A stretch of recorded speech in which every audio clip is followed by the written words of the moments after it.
চট্টগ্রাম, ঢাকা, রাজশাহী, সিলেট, বরিশাল, পটুয়াখালী সহ দেশের সর্বত্র চলছে কোটা বিরোধী আন্দোলন।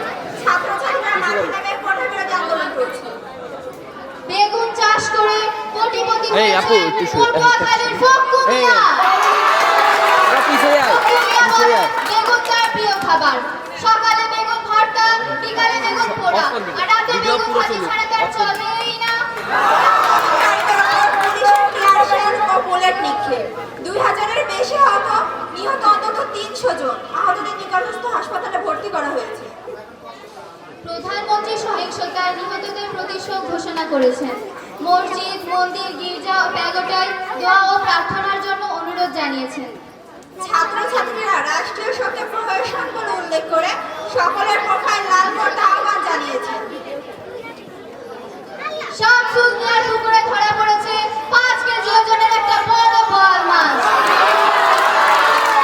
মাছটি দেখতে ভিড় করেছে আশেপাশের গ্রামের সকল মানুষ। 80 বাজারে প্রায় 3000 টাকা দরে বিক্রি হয়েছে। সারা দেশ থেকে অসংখ্য লোককে গ্রেফতার করা হয়েছে। তাদেরকে রাখা হয়েছে ডিবির কার্যালয়ে। গ্রেফতারকৃতদের মুক্তির দাবিতে আন্দোলন করছে ছাত্রছাত্রীরা।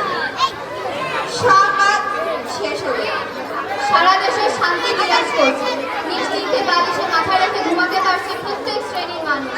দেশ যেন বেহেশত। সংবাদ শেষ হলো।